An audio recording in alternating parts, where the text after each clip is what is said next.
Downs has existed for probably about 15 years, and we've been about 10 years in this hospital. So the practice was started when I left my specialist training at the Royal Veterinary College, and we basically initially developed referral work within a local first opinion practice. So I worked as a first opinion vet and specialist in a first opinion practice, and gradually grew a referral caseload and attracted other specialists to work with me. That happened over about 5 years or so, and then we got to the point that we had a business that was big enough to stand alone, and at that point we opened this hospital, and that was 10 years ago.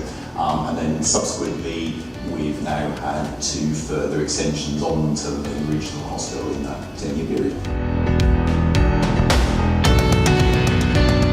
What's happened is that, as we said, the market has grown, there are more insured pets, there's been more promotion of specialist work, people are more aware of what can be done, there's obviously been well-known TV programmes, and all this drives clients being aware that more can be done, and it's possible that the referral exists, and like that in combination with the growing insurance market, I think is probably what's driven a lot of the growth.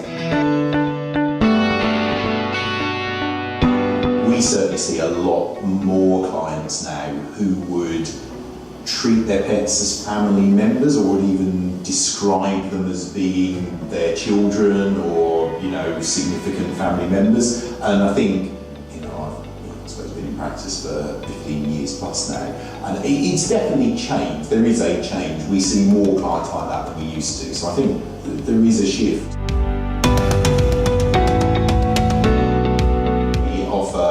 Orthopedic surgery, soft tissue surgery, neurology, ophthalmology, oncology, dermatology, cardiology, anaesthesia, diagnostic imaging, and we're about to launch a dentistry service. The reason for looking at adding dentistry is partly so we can offer a very complete service to our referring vets. So basically, it doesn't matter what they think the patient has, we can offer all the services and we can deal with it once it's here.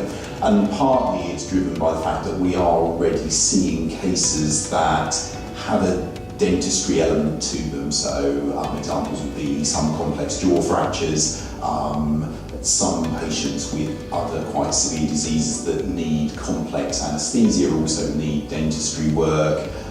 Some forms of cancer again would benefit from the input of a dentist. So we sort of feel that it would be a very nice addition to the services we offer, and it would benefit the patients we're already seeing. One of the challenges we're facing is that the growth of the veterinary specialist market is quite rapid, but actually the supply of specialists to service that market is not keeping pace. So actually, on a day-to-day basis, recruitment of specialists is quite difficult at the moment, and it's not uncommon. We've had, for some of the more sought-after specialties, we've sometimes taken 2 years to recruit for positions now, which is difficult for practice, so that can be quite challenging. I think obviously one of the bigger worries longer term is will there be significant changes in the insurance market and the way that insurers deal with specialist veterinary work, the existence of preferred providers. That is, most veterinary specialist work is quite reliant on insured work, and so a change in that market would certainly affect us significantly. Continued steady growth since we started, and I think we've got the formula right, and I think as long as we keep going down that route, I see no reason that it won't continue to grow.